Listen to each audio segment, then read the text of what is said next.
जी हम लोग जो है वो आज आइगन वैल्यूज और आइगन वेक्टर्स वाला टॉपिक स्टार्ट करने लगे हैं।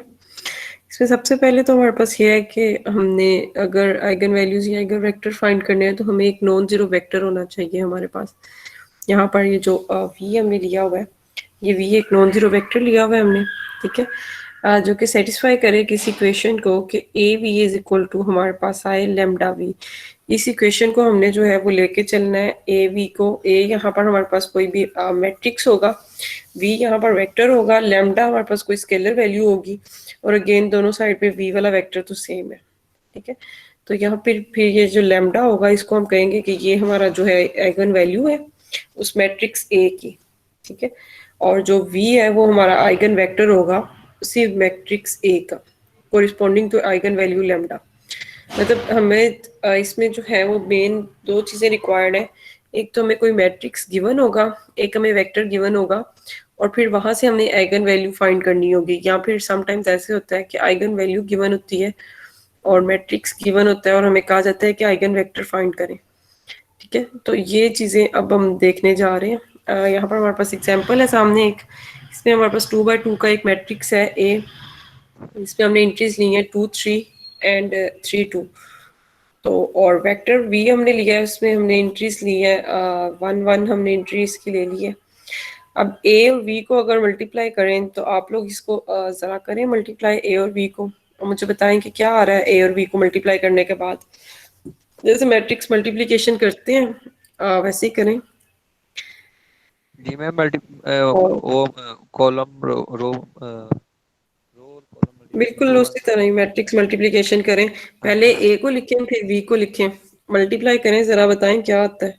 5 आता है मैम, 5 आ रहा है। 2 1 2 और फिर प्लस लगा के 3 1 3, 2 में 3 हाँ जी ऐड कर बिल्कुल, दिया तो 5। 2 को 1 से मल्टीप्लाई करवाएंगे और 2 ही आ जाएगा, 3 को 1 से करवाएंगे 3 आ जाएगा, तो उन दोनों को ऐड करना होता है और वो 5 आ जाएगा। इसी तरह सिमिलरली जो है वो हमारे पास सेकंड एंट्री जो है वो भी हमारी 5 ही बन जाएगी, ठीक है। अब हमारे पास जो वेक्टर था वो 1 1 था, और ये ए वी, ये मतलब जो इक्वेशन हम ले रहे थे ऊपर स्टार्ट पे हम कह रहे थे कि A we is equal to lambda V, ये हमने लेनी है। इसकी लेफ्ट हैंड साइड अभी हमने फाइंड की है कि हमने ए और वी का प्रोडक्ट फाइंड किया है, ठीक है। अब लेफ्ट हैंड साइड से हमने राइट हैंड साइड बनानी है किसी तरह से। तो राइट हैंड साइड में एक तो हमें लेमडा नजर आ रहा है, दूसरा हमें वी। अभी लेमडा का तो हमें नहीं पता, लेकिन वी का हमें पता है कि वी वाला हमारा वेक्टर जो था वो ये है 1 1 वाला।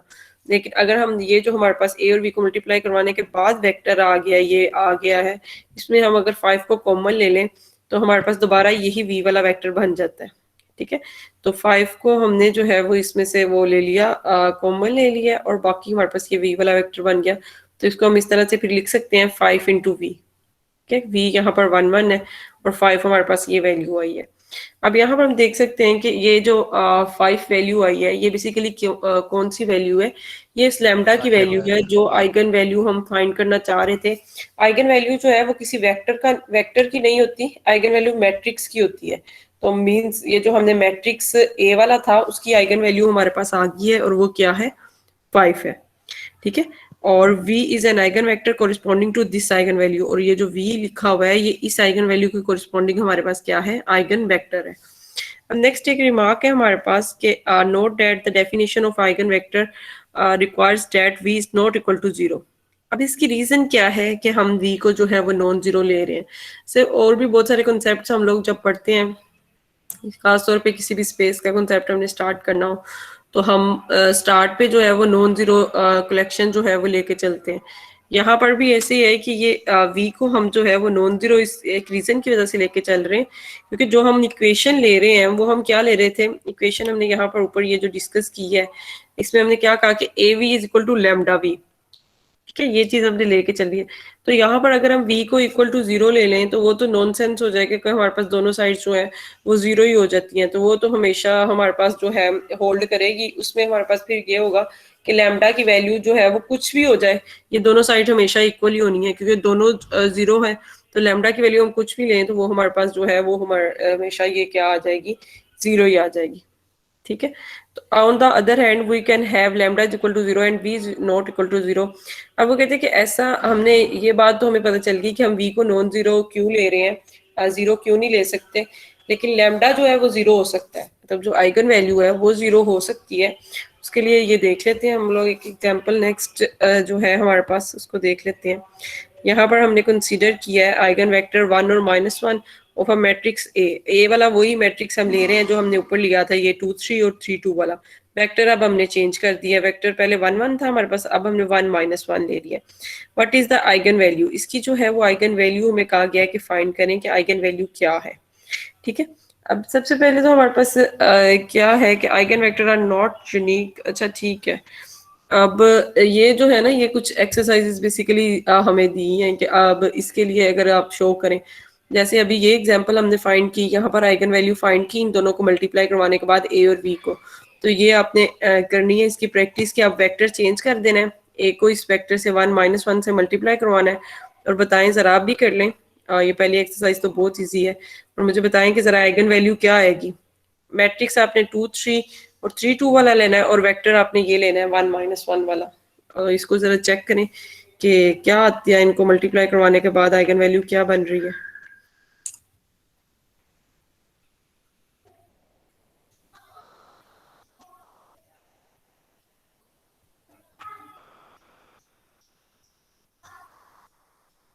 -1 और 1 आ रहा है वैसे, -1 और 1, क्या कह रहे हैं? -1 और 1 आ रहा है आई थिंक। -1 और 1 आइगन वैल्यू मुझे बताएं क्या आ रही है।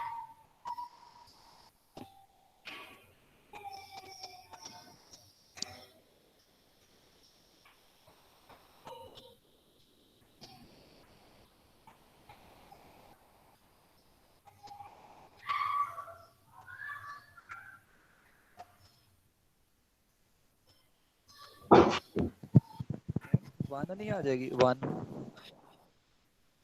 आइगन वैल्यू 1 कैसे आएगी? 5 -5। हैं 5?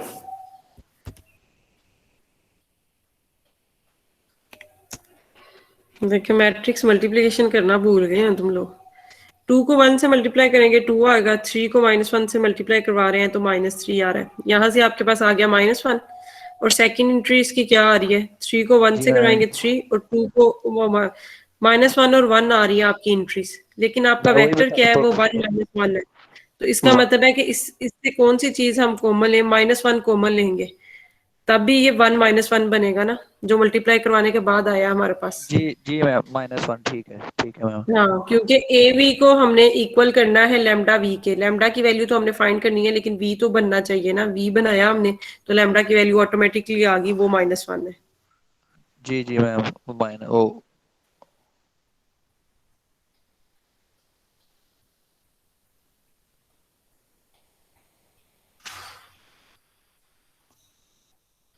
सब नेक्स्ट ये कुछ मजीद हमें दिया गया है कि अगर हमारे पास आइगन स्पेस आ जाए ऑफ कोरिस्पोंडिंग द आइगन वैल्यूज, अगर हम आइगन वैल्यूज के लिहाज से जो है वो आइगन स्पेस सारी बना रहे हो, ई लैम्डा इसको हमने नाम दिया है। यहाँ पर वी हमने आर एन में से, आर एन आपको पता है कि स्पेस है, हमने वेक्टर स्पेस इसको प्रूव किया हुआ है, उसमें से वेक्टर लिए हैं हमने सच दैट के A we is equal to lambda v. ठीक है, मतलब अगर वेक्टर वी जो है वो हम किस में से ले रहे हैं, आर एन में से, तो फिर इसको हम क्या कहेंगे कि ये हमारे पास आइगन स्पेस है of a corresponding to the eigen value lambda. वही बाकी बात तो वही है कि आइगन वैल्यू लैम्डा होगी, उसके कोरिस्पोंडिंग ये हमारे पास जो है वो आइगन स्पेस बना देगा। ठीक है, अब हमने शो ये करना है कि E lambda is a subspace of R N. R N का कॉन्सेप्ट हमें पता है कि आर एन में हमारे पास एन ट्यूपल्स की फॉर्म में जो है वो एलिमेंट्स होते हैं। और बाकी जो है अगली चीज हमें पता है कि इसको हमने वेक्टर स्पेस शो किया हुआ है। बाकी सब स्पेस शो करने के लिए हमें क्या करना पड़ता था, सब स्पेस का कॉन्सेप्ट आप लोगों ने पढ़ा है, तो बताएं जरा सब स्पेस के लिए हमें क्या करना पड़ता है।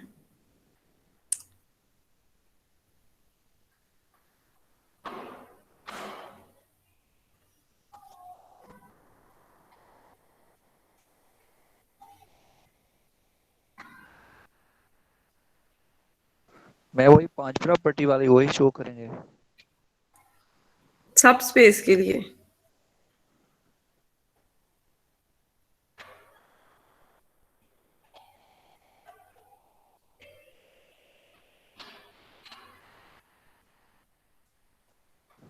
मैं वो जो 2 प्रॉपर्टी थी वो वाली फिर, मतलब कि ए अल्फा ए। एक तो एक डायरेक्ट एक प्रॉपर्टी थी और इसमें दो भी थी, पता नहीं वो ही। बिल्कुल, स्केलर मल्टीप्लिकेशन की हाँ और जी अंडर एडिशन हम कहते थे, अगर वो क्लोज है तो फिर वो हमारे पास सबस्पेस बन जाती है, या जी इसको जी। वन स्टेप में भी कर सकते हैं, वो भी आपको बताया था। हाँ जी, one step. One step test भी यूज कर सकते हैं, या टू स्टेप टेस्ट भी हम जो है वो यूज कर सकते हैं। तो इसको आपने शो करना है, फिर ये सबस्पेस बन रही है। आप लोग भूल गए हैं, आप लोग जो पढ़ते हैं ना वो भूल जाते हैं। मैंने आपको पहले कहा था कि ठीक है, चीजें इंसान भूल जाता है, लेकिन एटलीस्ट आप लोगों को डेफिनेशंस तो याद रहे करें माइंड में, कि अगर हमें ये काम करना है तो किस तरीके से करना है।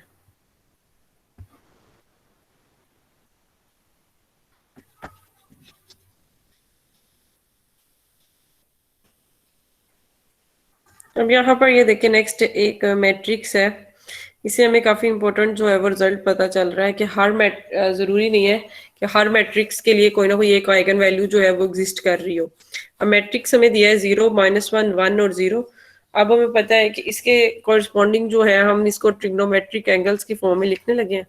अगर हम π/2 की फॉर्म में इस पूरे को कन्वर्ट करना चाहें, तो हमें पता है कि कोस की वैल्यू जो है वो π/2 मतलब 90 पे जो है वो क्या होती है, 0 होती है।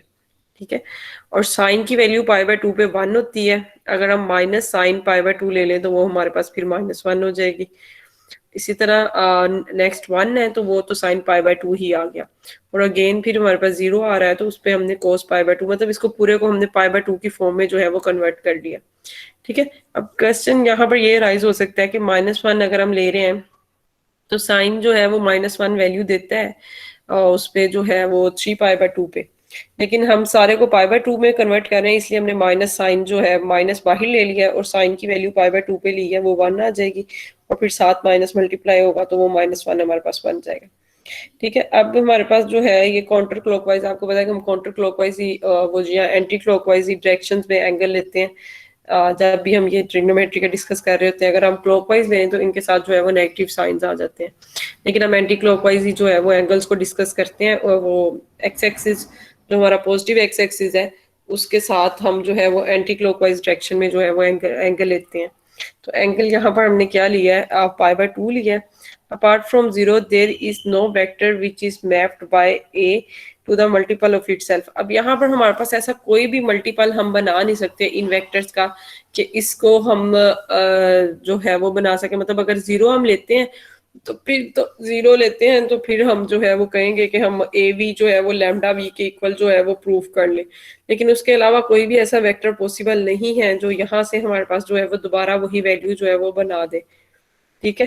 तो इसका मतलब है यहाँ से हमें ये पता चल रहा है कि जरूरी नहीं है कि जितने भी मैट्रिक्स एग्जिस्ट करते हैं हर एक की आइगन वैल्यू भी हो।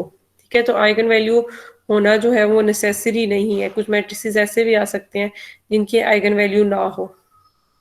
ठीक है। अब नेक्स्ट एक हमें मैट्रिक्स जो है वो कुछ मजीद एग्जांपल्स भी मैं आपको इसकी दे दूंगी आइगन वैल्यूज की, जो प्रैक्टिस करने के लिए। इसकी वो बुक है लीनियर अलजेब्रा की, शाम सीरीज की। आप लोग बल्कि वो खुद भी डाउनलोड कर लेना, या नया आप लोगों को इंस्टॉल वो डाउनलोड करके जो है वो गूगल क्लासरूम में अपलोड कर देती हूँ। उसमें बहुत सारी एग्जांपल्स पड़ी हुई हैं आइगन वैल्यूज आइगन वेक्टर्स की प्रैक्टिस के लिए। ठीक है। तो वो आपने जो है वो प्रैक्टिस करनी है इनकी अब स्टार्ट। और नेक्स्ट मजीद इसके बारे में डिस्कस करते हैं कि कैसे हम आइगन वैल्यूज आइगन वेक्टर्स जो है वो फाइंड कर सकते हैं। एक कैरेक्टरिस्टिक इक्वेशन होती है, ये सामने आपको एक इक्वेशन नजर आ रही होगी, a minus lambda I into v is equal to 0 वाली। ठीक है। तो इसकी जो है हेल्प से भी जो है वो हम आइगन वैल्यूज और आइगन वेक्टर्स जो है वो फाइंड कर सकते हैं। बेसिकली ये आइगन वैल्यू फाइंड करने के लिए हमारे पास यूज होता है। अगर हम इसको इक्वल टू 0 पुट कर दें तो यहाँ पर हम अगेन वही, सबसे पहले तो हम सपोज करके चलेंगे कि v वाला जो हमारे पास वेक्टर है वो एक नॉन जीरो आइगन वेक्टर जो है वो हम ले रहे हैं। Then for some lambda, lambda कोई भी रियल नंबर हो सकता है ना, ये जो आइगन वैल्यू है ये हमारा कोई भी रियल नंबर होता है। ठीक है। तो अभी तक जो हम नंबर्स देख रहे थे वो तो हमारे पास डिस्क्रीट ही आ रहे थे, कभी 5 आ रहा है, कभी -1 आ रहा है। लेकिन लैम्डा की वैल्यू जो है वो कोई भी रियल नंबर हो सकती है। ठीक है। मतलब पॉइंट्स में भी आ सकती है, फ्रैक्शंस में आ सकती है, वैल्यू लैम्डा की कोई भी रियल नंबर हो सकती है। और अभी स्टार्ट पे हमने वही इक्वेशन लिखी कि A we is equal to lambda v हमारा आ रहा है। तो देन हम क्या कह रहे हैं कि ये हमारे पास अगर A we is equal to lambda v है तो इस लैम्डा वी को अगर हम इधर ही लेफ्ट साइड पे शिफ्ट कर दें तो ये हमारा क्या बन जाएगा, A v minus lambda v is equal to 0। ठीक है। अब इसमें से v दोनों में कॉमन है, तो v को हम बाहर ले सकते हैं। अब देखिए जो ऑपरेशंस होते हैं वो मतलब अगर हम ऐड या सब्ट्रैक्ट कर रहे हैं तो हम सेम टाइप के नंबर करते हैं। अगर कोई मैट्रिक्स है तो उसमें हम कोई मैट्रिक्स ही ऐड कर सकते हैं, उसमें हम कोई नंबर नहीं ऐड कर सकते। अब इस पे हमने फोकस करना है कि ये जो a था ये हमारे पास मैट्रिक्स था, ये लैम्डा हमारे पास एक स्केलर वैल्यू है, मतलब एक रियल नंबर है। ठीक है, लैम्डा मैट्रिक्स नहीं है, a वाला हमारा मैट्रिक्स था। ठीक है, और v हमारे पास वेक्टर था, और हमने v को तो हमने बाहर कॉमन ले लिया, लेकिन अब हम ये चाहते हैं कि हम a और लैम्डा को जो है वो सब्ट्रैक्ट करें। लेकिन a मैट्रिक्स है, लैम्डा जो है वो हमारे पास स्केलर रियल नंबर है, तो इनको हम किस तरह से सब्ट्रैक्ट कर सकते हैं? तो इसके लिए हमें ये करना पड़ा कि हम लैम्डा को जो है वो मल्टीप्लाई करवा देंगे आइडेंटिटी मैट्रिक्स के साथ। ठीक है, तो जब वो लैम्डा जब मल्टीप्लाई होगा, ऑफ कोर्स सिर्फ उसकी वो डायगोनल वाली एंट्रीज 1 होती हैं हमारे पास आइडेंटिटी में। दोबारा अगर हम कॉमन लेंगे तो हम यही बना सकते हैं, और क्योंकि हमें पता है कि ये हमारे पास जो है क्या नाम है इसका, वेक्टर स्पेस जो है वो बनाते हैं मैट्रिसेस, तो इसमें आइडेंटिटी वाली प्रॉपर्टी जो हमारे पास होल्ड कर रही है।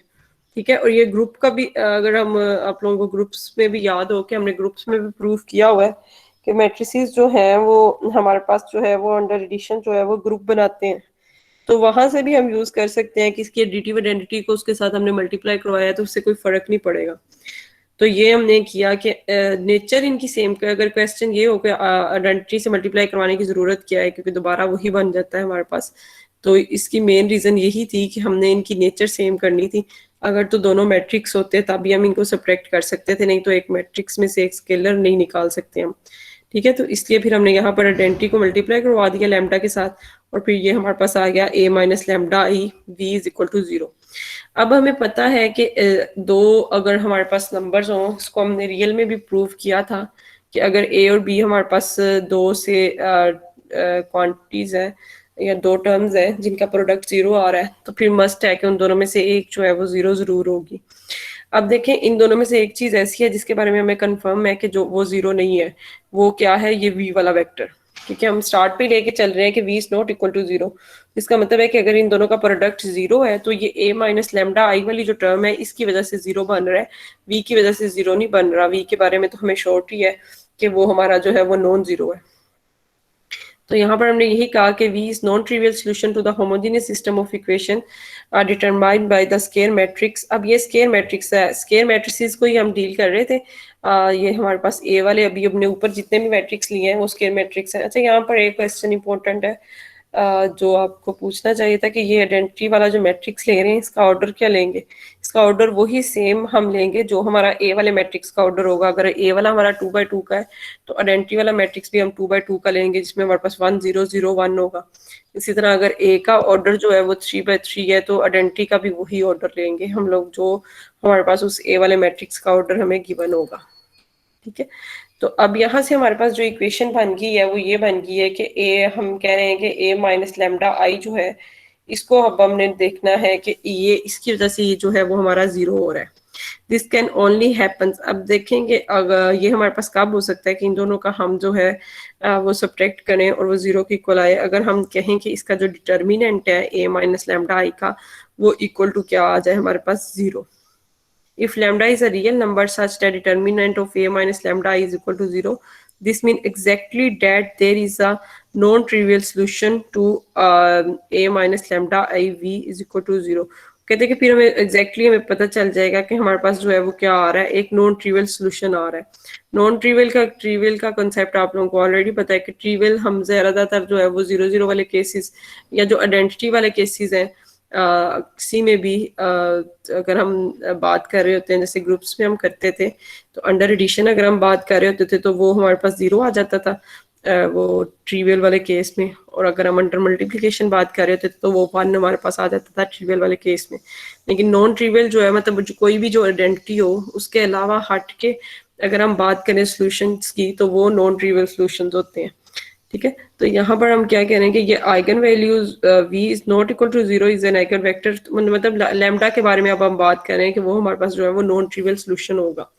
अब इसके लिए थ्योरम की स्टेटमेंट भी हमें एक मिल गई है यहाँ पर, ये इसका हम प्रूफ नहीं कर रहे। Lambda is eigen value of A if and only if determinant of A minus lambda I is equal to 0। तो मतलब ये एक थ्योरम हमारे पास है, रिजल्ट बन गया एक कि इसको हम यूज करेंगे कि हम क्या कह सकते हैं कि लैम्डा जो है वो आइगन वैल्यू होगी ए की इफ एंड ओनली इफ अगर हमारे पास डिटर्मिनेंट जो है वो ए माइनस लैम्डा आई का जो है वो इक्वल टू क्या आ जाए, 0 आ जाए। ठीक है, अब यहाँ से हमें क्या पता चलेगा, कैसे इसका हमें क्या फायदा है। इसका बेसिकली हमें ये होगा कि अगर हमें कोई लैम्डा वैल्यू गिवन है और हमें चेक करना है कि एक मैट्रिक्स भी गिवन है, लैम्डा वैल्यू भी गिवन है। पहले हमें सिर्फ मैट्रिक्स गिवन था और एक वेक्टर गिवन होता था और वहां से हम जो है वो आइगन वैल्यू खुद फाइंड कर रहे थे। लेकिन अब इस थ्योरम की एप्लीकेशंस में हमारे पास क्या आएगा कि अगर हमें कोई आइगन वैल्यू भी गिवन है और मैट्रिक्स भी गिवन है तो हम क्या कर सकते हैं कि हम उसको चेक कर सकते हैं कि ये आइगन वैल्यू इस मैट्रिक्स की बन रही है या नहीं। और उसको चेक करने के लिए हम क्या करेंगे कि ए माइनस लैम्डा आई करेंगे, ठीक है, और फिर उसका डिटर्मिनेंट ले लेंगे। अगर तो वो हमारा 0 आ रहा है तो फिर वो जो है वो लैम्डा वाली जो है वो उस मैट्रिक्स की जो है वो हमारे पास क्या बन जाएगी, आइगन वैल्यू बन जाएगी। ठीक है, और इससे हम आइगन वैल्यू फाइंड भी कर सकते हैं। कैसे, हमें नहीं पता कि लैम्डा की वैल्यू क्या है। एक तो हम डिटरमाइन करने के लिए यूज कर सकते हैं, दूसरा हम आइगन वैल्यू फाइंड भी कर सकते हैं कि अगर हमें नहीं पता लैम्डा क्या है तो हम ए माइनस लैम्डा आई करें और वहां से जो है वो हमारे पास जब इसको डिटर्मिनेंट फाइंड करेंगे तो एक इक्वेशन बन जाएगी जो कि इक्वल टू 0 होगी। उस इक्वेशन का जब हम सोल्यूशन फाइंड करेंगे तो हमारे पास लैम्डा की वैल्यूज आ जाएंगी। ठीक है, अब यहाँ पर हमारे पास एक 2x2 इन जनरल उसने मैट्रिक्स बताया है कि ए बी सी डी कोई भी एंट्रीज हो सकती हैं। और ये वही बात जो मैं अभी आपको बता रही थी कि हम यहाँ से लैम्डा की वैल्यूज फाइंड कर सकते हैं। ए माइनस लैम्डा आई, आई यहाँ पर हमारे पास क्या होगा, 1 0 और 0 1। ठीक है, ये हमारे पास आई होगा। आई को हमने लैम्डा के साथ मल्टीप्लाई करवाया और फिर इन दोनों को जो है वो सब्ट्रैक्ट कर लिया। सब्ट्रैक्ट करने के बाद ये हमारे पास जो है वो आ गया ए माइनस लैम्डा बी सी और डी माइनस लैम्डा। अब इसका हमने डिटर्मिनेंट फाइंड करना है। तो डिटर्मिनेंट के लिए हमें क्या करना होता है कि मेन डायगोनल की एंट्रीज को मल्टीप्लाई करते हैं और फिर ऑफ सब्ट्रैक्ट कर देते हैं ये ऑफ डायगोनल की जो हमारे पास एंट्रीज होती है उसको। ठीक है, तो ये आप डिटर्मिनेंट इसका फाइंड करिएगा इनको मल्टीप्लाई करने के बाद। तो ये हमारे पास एक ना क्वाड्रेटिक इक्वेशन बन गई है। ठीक है, या फिर पोलिनोमियल ऑफ डिग्री 2 भी इसको कह सकते हैं। हमें पता है कि डिग्री 2 की जो पोलिनोमियल होती है उसको हम क्वाड्रेटिक इक्वेशन ही कहते हैं। तो इसके जो हम सॉल्यूशंस फाइंड करेंगे वो हमारे पास लैम्डा की वैल्यूज होंगी। ठीक है, और इसको हम जो है वो कैरेक्टरिस्टिक पोलिनोमियल भी कहते हैं। आपको मैंने पहले बताया था स्टार्ट पे कि ये जो आप आ रही होती है A minus lambda is equal to 0, इसको कैरेक्टरिस्टिक इक्वेशन कहते हैं बेसिकली। और इससे अगर हमारे पास ये जो पोलिनोमियल बनी है फिर इसको हम जो है वो कैरेक्टरिस्टिक पोलिनोमियल कहते हैं। ठीक है, ऑफ मैट्रिक्स ए, इसी मैट्रिक्स ए की हमने इसको कैरेक्टरिस्टिक पोलिनोमियल कहना है। और इसको रिप्रेजेंट कर सकते हैं ये P A of lambda. P A हमने इसलिए यूज किया है कि जो मैट्रिक्स का नाम हमने दिया होगा वो हम यूज कर लेंगे। ठीक है, और लैम्डा हमारे पास जो है वो आ जाएगा कि जो हमारे पास वैल्यू आ रही है। अब अगर हम इस लैम्डा की वैल्यू, जैसे ये क्वाड्रेटिक है तो यहाँ पर लैम्डा की 2 वैल्यूज आएंगी। तो जैसे एक पी ए से हम फॉर एग्जाम्पल सपोज कर लेते हैं कि 2 और 3 अगर हमारे पास लैम्डा की आ रही है तो फिर हम यहाँ पर PF2 PF3 हमारे पास आ जाएगा। ठीक है, तो ये हमारे पास इस कैरेक्टरिस्टिक एक पोलिनोमियल के जो रूट्स हैं वो हम क्या कह रहे हैं कि वो हमारी क्या होंगी, आइगन वैल्यूज होंगी। मतलब जो लैम्डा की वैल्यूज है वही इस कैरेक्टरिस्टिक पोलिनोमियल के रूट्स होने हैं ना, तो उनको हम कह रहे हैं कि वो हमारे जो है वो क्या होंगे, वो जो रूट्स हैं उसके वही हमारी आइगन वैल्यूज होंगी। अब यही the equation for the roots is called the characteristic equation of A. यही कि इस इक्वेशन फॉर द रूट्स, इसका मतलब यही है कि ये जो हमारे पास इक्वेशन आ रही होगी अगर हम इसको इक्वल टू 0 पुट करें, ठीक है, मतलब ये जो determinant of A minus lambda I जब इसको इक्वल टू 0 पुट करते हैं तो ये हमारे पास बेसिकली जो है वो कैरेक्टरिस्टिक इक्वेशन बनती है। अब इसको जस्ट कैरेक्टरिस्टिक पोलिनोमियल के साथ रिलेट करने के लिए हमने कह दिया कि ये जो बेसिकली आ तो ये इससे रहा है ना, determinant of A minus lambda I से, लेकिन इसको हमने स्पेसिफिकली नाम क्या दे दिया है कि ये जो है वो हमारे पास कैरेक्टरिस्टिक पोलिनोमियल है। और अब हम क्या करेंगे, इस कैरेक्टरिस्टिक पोलिनोमियल को हम जब इक्वल टू 0 पुट करेंगे तो ये इस इक्वेशन को हम क्या कह देंगे कि ये हमारी कैरेक्टरिस्टिक इक्वेशन है। अब इसकी एग्जांपल देख लेते हैं हम लोग। इस मेथड से हम जो है वो फाइंड भी कर लेते हैं आइगन वैल्यूज। ये एक मैट्रिक्स गिवन है। पहले जो हमारे पास मेथड था उसमें हमें अगर वेक्टर और मैट्रिक्स दोनों गिवन थे तो फिर हम आइगन वैल्यू की तरफ मूव कर सकते थे। लेकिन अब जस्ट हमें मैट्रिक्स गिवन है तो हम उसकी आइगन वैल्यू फाइंड करना सीख रहे हैं। तो हमने ये एक मैट्रिक्स ले लिया जिसमें हमारे पास इंट्रीज 1 3 और 3 1 है। वही मेथड हमने अप्लाई करना है कि ए माइनस लैम्डा आई करना है। आई इसमें 2x2 की आइडेंटिटी आपने लेनी है। तो पहले ए माइनस लैम्डा ये हमने फाइंड किया तो वो हमारे पास ये मैट्रिक्स एक बन गया। ठीक है, इसकी अब हमने डिटर्मिनेंट फाइंड करना है। ठीक है, जो इसका डिटर्मिनेंट ये जैसे अभी ये हमने लिखा था, जो इसका डिटर्मिनेंट हम फाइंड करेंगे उसको हम क्या कहेंगे कि ये हमारी कैरेक्टरिस्टिक पोलिनोमियल है, और कैरेक्टरिस्टिक पोलिनोमियल को हम इस चीज से रिप्रेजेंट कर रहे थे पी एफ लैम्डा से। तो ये वाली जो इक्वेशन हमारे पास आई है ये इसके डिटर्मिनेंट लेने के बाद आई है। ठीक है, आपने मेन डायगोनल की इंट्रीज को मल्टीप्लाई करना है, ऑफ डायगोनल की इंट्रीज को मल्टीप्लाई करना है, तो ये आपके पास जो है वो एक क्वाड्रेटिक इक्वेशन बन गई है। अब इसको क्या करना है हमने, क्वाड्रेटिक इक्वेशन जो बनी है, या इसको हम क्या नाम दे रहे थे, कैरेक्टरिस्टिक पोलिनोमियल कह रहे थे, डिग्री 2 की बनी है हमारे पास यहाँ। तो ये इस कैरेक्टरिस्टिक पोलिनोमियल तो हमारे पास आ गई। अब इसको कैरेक्टरिस्टिक पोलिनोमियल को यूज करते हुए इसको इक्वल टू 0 जब पुट करेंगे तो ये हमारे पास बन जाएगी कैरेक्टरिस्टिक इक्वेशन। और उस इक्वेशन से हम क्या करेंगे, लैम्डा की वैल्यूज या उस इक्वेशन के जब हम रूट्स फाइंड करेंगे तो वो हमारे पास जो है वो होंगी आइगन वैल्यूज। अब इसको हम पुट करेंगे नेक्स्ट इक्वल टू 0। इसको इक्वल टू 0 पुट करने के बाद ये हमारे पास पहले फैक्टराइजेशन कर ली है, और फिर इसको जब इक्वल टू 0 पुट किया है तो यहाँ से हमारे पास दो वैल्यूज आ गई हैं लैम्डा की। एक को हमने लैम्डा 1 का नेम दे दिया, सेकंड को हमने लैम्डा 2 का नेम दे दिया है। तो ये हमारे पास दो वैल्यूज आ गई बेसिकली लैम्डास की। तो इन दोनों वैल्यूज को हम क्या कहेंगे कि ये हमारे पास जो गिवन मैट्रिक्स था ए वाला, ये उसकी क्या बन गई है, हमारे पास आइगन वैल्यूज बन गई हैं। ये दोनों लैम्डा 1 4 और लैम्डा 2 हमारे पास जो है वो क्या आ रहा है, -2 आ रहा है। We should be able to find an eigen vector for each of the eigen values. लेकिन अब जो ये है, पहले तो हमें आइगन वेक्टर्स गिवन थे, लेकिन अब हमें सिर्फ मैट्रिक्स गिवन है। हमने पहले आइगन वैल्यू फाइंड करना सीखी, उससे आगे फिर हम आइगन वेक्टर भी उसका फाइंड कर सकते हैं। जितनी हमारे पास आइगन वैल्यूज होती हैं उतने ही हमारे पास आइगन वेक्टर्स आएंगे। अब यहाँ पर हमारे पास दो आइगन वैल्यूज आ रही है ना, तो इसके वन बाय वन करके इसका जो है वो हम आइगन वेक्टर फाइंड कर लेते हैं।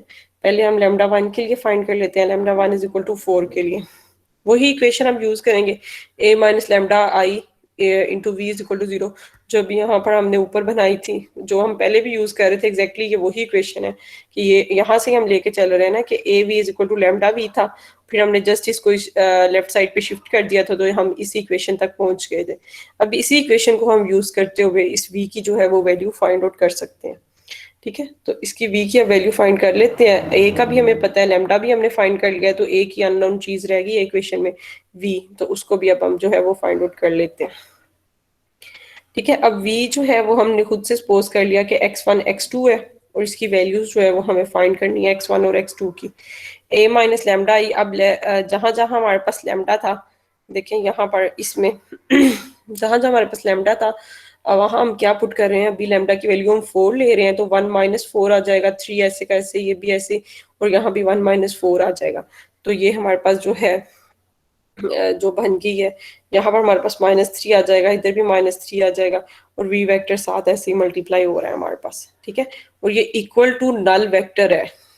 ठीक है, आपको पता है ना कि अगर दो मैट्रिक्स को हम सब्ट्रैक्ट कर रहे हैं तो उसको एक वेक्टर वी से मल्टीप्लाई करवा रहे हैं तो हमारे पास एक नल वेक्टर ही आना है। ये 2 क्रॉस 2 है हमारे पास, और इधर से हमारे पास जो ऑर्डर है ये 2 क्रॉस 1 है। तो जब इनको हम मल्टीप्लाई कराएंगे तो वो हमारे पास कौन से ऑर्डर का मैट्रिक्स बनेगा, 2 क्रॉस 1 ऑर्डर का मैट्रिक्स बनेगा। और ये दोनों मैट्रिक्स को अगर हम सब्ट्रैक्ट करके जो है वो कर रहे हैं मल्टीप्लाई, तो इसका आंसर भी एक मैट्रिक्स ही आना था, तो वो हमने देख लिया। एडिशन और सब्ट्रैक्शन में तो आपको पता है कि ऑर्डर नहीं चेंज होता मैट्रिक्स का, सेम ऑर्डर के मैट्रिसेस को हम ऐड सब्ट्रैक्ट कर सकते हैं। तो ये इसीलिए आपको कहा था कि जो ए का ऑर्डर होगा आई का भी हम वो ही लेंगे, और लैम्डा को मल्टीप्लाई करवाने के बाद इसका तो ऑर्डर सेम ही होगा, लेकिन वी के साथ मल्टीप्लाई करवाते हुए हमें ऑर्डर का ध्यान रखना पड़ता है कि अगर ये 2 क्रॉस 2 है तो उसको हमने फिर लिया 2 क्रॉस 1, और फिर जो हमारा इन दोनों को मल्टीप्लाई करवाने के बाद मैट्रिक्स आएगा वो भी 2 क्रॉस 1 ऑर्डर का होगा। तो मतलब ये जो नल मैट्रिक्स लेना है इसको भी आपने ध्यान से लेना है कि ये नल मैट्रिक्स हमारे पास किस ऑर्डर का ले रहे हैं हम लोग।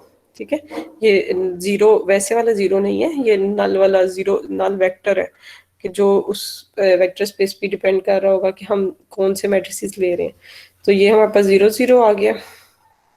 अब यहाँ से हम जो है इन दोनों को मल्टीप्लाई करवा दें तो दो इक्वेशन हमारे पास बन जाएंगी, उनको इक्वल टू 0 पुट करके। तो यहाँ से हम जो है वो are notice that the first equation is multiple of the second, so there is really only one equations to solve. Actually हम अगर इसको देखें तो ये जो फर्स्ट इक्वेशन है और सेकंड इक्वेशन है ये एक दूसरे की मल्टीपल बन रही है, मतलब जस्ट -1 का डिफरेंस आ रहा है। अगर हम -1 कॉमन ले लें तो हमारी इक्वेशंस जो है वो एक दूसरे का जो है वो क्या बन रही है, मल्टीपल बन रही हैं, तो इनके जो है वो सोल्यूशंस हमारे पास जो है वो ट्रिवियल सोल्यूशंस ही एग्जिस्ट करने हैं। आप इसको करके भी देख लीजिएगा कि एक में जैसे सब्स्टिट्यूट करके या वट एवर कोई भी मेथड आप लोग अप्लाई करके इसको जो है वो वेरीफाई भी कर लीजिएगा। ठीक है, तो इसका जो सोल्यूशन है इसकी मज़ीद डिटेल भी हम लोग जो है वो आगे एग्जांपल्स आएंगी उनमें भी डिस्कस कर लेंगे। अभी फ़िलहाल हम ये बताना चाह रहे थे कि हम यहाँ से भी जो है वो फाइंड कर लेते, बस ये x1 x2 की जो वैल्यूज़ आएंगी वो हमारा वेक्टर बन जाएगा जो हमारा v वाला वेक्टर था। लेकिन ये ट्रिवियली जो है वो होल्ड करेगी, कोई भी हम वैल्यू ले लें तो ये उसके लिए जो है वो होल्ड कर जाएंगी ये दोनों इक्वेशंस। अब नेक्स्ट हमें क्या कह रहा है कि what property of the matrix A minus lambda I guarantees that the one of these equation will be the multiple of other. अब इसमें कौन सी ऐसी प्रॉपर्टी है जिससे हमें पता चल रहा है कि ये जो है हमारे पास एक जो है वो दूसरे का क्या बन रही है, मल्टीपल बन रही है। The general solution of the homogeneous system can be written as, अच्छा जी, जनरल सोल्यूशन के लिए हम बता रहे हैं इसी होमोजीनियस सिस्टम में कि हमारे पास इसका जो है वो जनरल सोल्यूशन क्या बन जाएगा। सी हम कोई भी कांस्टेंट वैल्यू जो है वो ले सकते हैं, मतलब जो वेरी करेगी, कोई भी रियल नंबर होगा सी हमारे पास ना, कोई भी आर्बिट्रेरी हम रियल नंबर ले सकते हैं। और x1 x2 को हमने कहा है कि इनकी दोनों की वैल्यूज जो है वो 1 1 आ जाएंगी। आप इसको करके भी देख लेना, -3x1 है प्लस 3x2 है, तो अगर हम दूसरी साइड पे ले जाएं x1 वाली टर्म को ले जाएं तो 3 हमारा कैंसिल आउट हो जाता है, या पहले 3 कॉमन ले लें तो बाकी हमारे पास -x1 प्लस x2 बच जाता है। तो एक्चुअली हमारे पास यहाँ से क्या आ रहा है, x1 is equal to x2 आ रहा है। इसी तरह इससे भी अगर हम देखें तो यहाँ से भी x1 is equal to x2 ही आ रहा है हमारे पास। इसीलिए हम कह रहे हैं कि दोनों इक्वेशंस में हमारे पास जो है वो x1 और x2 की जो भी हम वैल्यूज लेंगे वो सेम वैल्यूज ही होंगी। तो हमने सी ऑर्बिट्रेरी ले लिया है कि कोई भी कांस्टेंट वैल्यू, क्योंकि अगर से फॉर एग्जांपल ये 5 होती है तो सी की वैल्यू 5 हो जाएगी और इधर हमारे पास x1 और x2 की जगह 1 1 आ जाएगा। इसलिए हमने कहा कि सी कोई भी आर्बिट्रेरी वैल्यू हो सकती है, लेकिन x और y की वैल्यू हमेशा जो है वो सेम ही होगी। लेकिन सी हमारे पास कोई भी, हमने कहा कि आर्बिट्रेरी वैल्यू जो है वो हो सकती है। ये इस पे अगर आपको कोई कंफ्यूजन हो रही है ये सी की वैल्यू में तो आप लोग पूछ भी लें मेरे से। ये आपको समझ आ गई इस चीज की कि अगर x1 x2 इक्वल है तो सी हम कोई आर्बिट्रेरी वैल्यू ले रहे हैं तो उससे कोई इफेक्ट नहीं आएगा, ये 1 1 ही हमारे पास आ जाएगा। तो ये हमारे पास बेसिकली वो वेक्टर आइगन वेक्टर आ गया जिसकी वैल्यू हम जो है वो फाइंड आउट करना चाह रहे थे। ठीक है, आप इसके लिए ए के लिए किया है यहाँ पर इन्होंने, आप -2 के लिए भी जरा चेक करके देखिएगा कि उसमें क्या सिचुएशन बनती है। उसमें क्या आ जाएगा कि ये जो हमारे पास इक्वेशन आ रही है इसमें लेमडा की प्लेस पे हम -2 पुट कर देंगे, फिर डिटर्मिनेंट फाइंड करके और कैरेक्टरिस्टिक पोलिनोमियल आ जाएगी, उस पोलिनोमियल को इक्वल टू 0 पुट करेंगे तो कैरेक्टरिस्टिक इक्वेशन आ जाएगी और वहां से आप सोल्यूशन फाइंड कर लीजिएगा। ठीक है,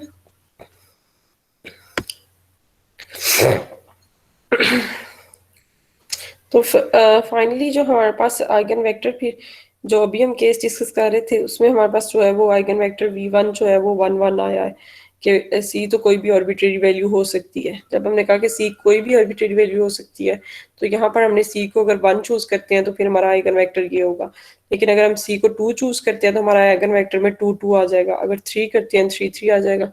ठीक है, इसी तरह c की हम कोई भी वैल्यू जो है वो चूज कर सकते हैं, जो भी हम सी की वैल्यू चूज करेंगे उसके कोरिस्पॉन्डिंग ही ये जो है हमारे पास क्या आ जाएगा, वेक्टर्स आ जाएगा। अब ये ही इसके लिए ही ये जो अभी हमने स्पेस डिस्कस की है उसके लिए उसने खुद ही बता दिया है कि आइगन वेक्टर ये बनेगा v2 1 और -1, लेकिन इसको आपने वेरीफाई करना है कि जब आप -2 पुट करते हैं तो आपका यही आइगन वेक्टर बनता है या नहीं बनता। इस केस में फिर आपका ये होगा कि x1 is equal to -x2 आ जाएगा फिर आपका, कि अगर x1 1 है तो x2 आपका -1 है।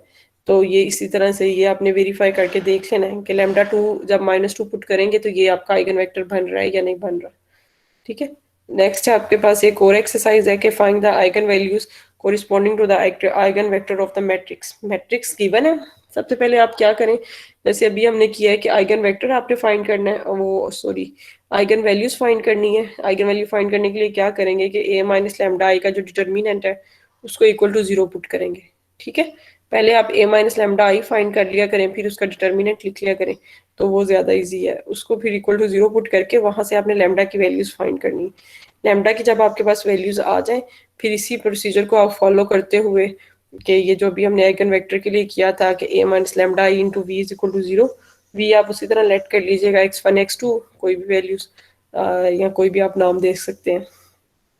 तो ये इसकी आइगन वैल्यूज और आइगन वेक्टर्स जो है वो इसी के एग्जांपल्स के लिए जो है वो आप फाइंड आउट कर लीजिएगा। नेक्स्ट मैम मजीद देखिए एक पहले, मैम एक और पहले हम आइगन हाँ आइगन जी हाँ जी वैल्यू निकाल लें, आइगन वैल्यू निकाल लें और उसके बाद ये वाला जो ऊपर एक्सप्रेशन दिया हुआ था उसको हम वी से मल्टीप्लाई करें, जीरो के इक्वल रख लें। ये तो जो दिया हुआ है 1 - 4 हाँ जी 3, हाँ ये जी वाला बिल्कुल ऐसे ही है। पहले आपने आइगन वैल्यू फाइंड करनी है ए माइनस लैम्डा आई। पहले सबसे पहले तो जी ये जी फाइंड कर लिया करें ना ए माइनस लैम्डा आई, क्योंकि ये आइगन ठीक हो वेक्टर गया, में भी आपके ये एक्सप्रेशन जो है वो काम आना है, आइगन वैल्यू में भी काम आना है।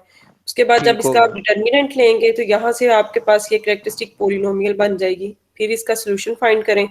इसको कहते हैं, अगर हम इस फॉर्म में लिखी हो तो इसको हम कैरेक्टरिस्टिक पोलिनोमियल कहते हैं, लेकिन जब इसको इक्वल टू जीरो पुट कर देते हैं तो उसको फिर हम कैरेक्टरिस्टिक इक्वेशन कहते हैं।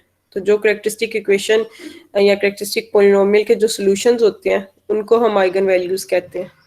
तो वो हमारे पास आइगन वैल्यूज आ जाएंगी। जब ये दो आइगन वैल्यूज आपकी आ गई उसके बाद अब आपने ये जो है ये एक्सप्रेशन जो है जो नजर आ रहा है आपको लास्ट पे, इसको यूज करके आपने आइगन वेक्टर फाइंड करना है। अब इसका ये फायदा होगा ए माइनस लैम्डा आई फाइंड करने का कि जो लैम्डा की वैल्यूज आई होंगी वो डायरेक्ट हम यहाँ पर पुट कर देंगे। ठीक है, तो ये हमारे पास वही एक्सप्रेशन बेसिकली बन रहा है। और साथ हमने वी हमने वेक्टर खुद से हमने सपोज किया है, उसको हमने x1 x2 कह दें या कुछ भी आप नाम देना चाहें a1 a2 जो भी, तो वो आप कर लें। और लेकिन ये आपको कहा था कि नल स्पेस का ख्याल रखना कि ये मैट्रिक्स है, ये सिंपली जीरो नहीं है, लेकिन इसका ऑर्डर जो है वो इन दोनों के प्रोडक्ट का जैसे हम ऑर्डर फाइंड करते थे उसी तरह से ये हमारे पास आया था 2 × 1 का। ठीक है,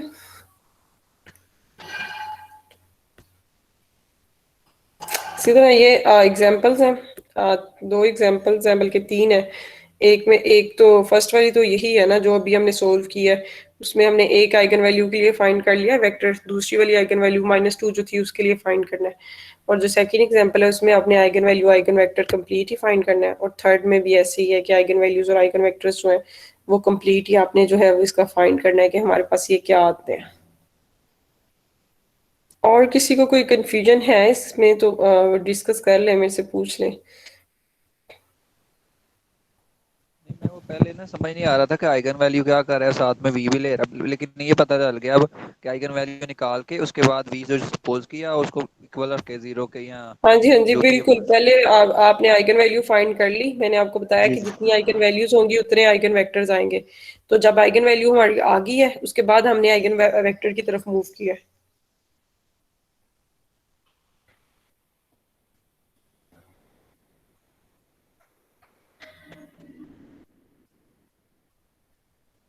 और बाकी सबको समझ आ गया।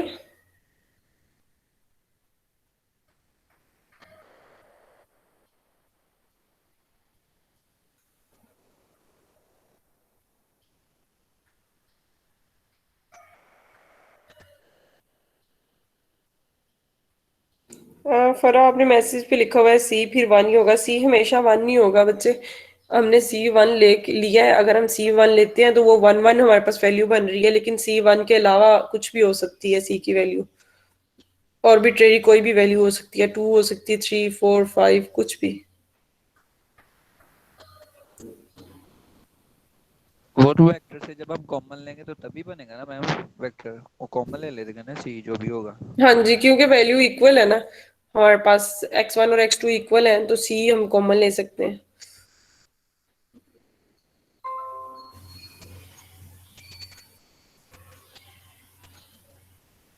क्या कह रही हैं फरा, दोबारा एक्सप्लेन करने को।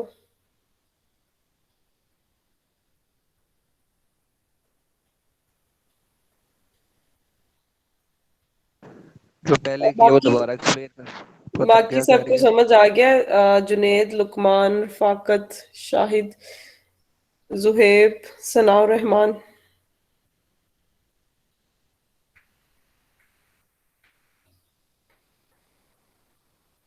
बाकी सारे लोग मीटिंग में सोए हुए हैं।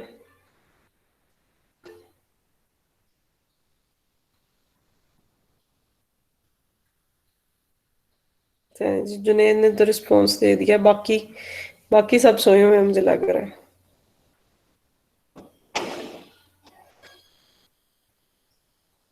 सर फाकत को भी क्लियर है। बाकी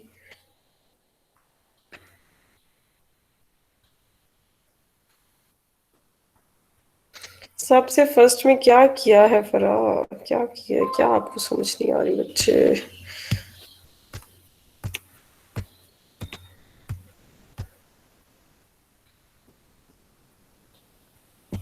मैम रिकॉर्डिंग हुई हुई है वैसे तो। हाँ ऐसे रिकॉर्डिंग है, मैं बल्कि रिकॉर्डिंग क्लोज भी करती हूँ। आप रिकॉर्डिंग सुन लीजिएगा एक दफ़ा दोबारा, कि कहाँ से आपको मुझे नहीं समझ आ रही आप मेरे से क्या पूछना चाह रही हैं।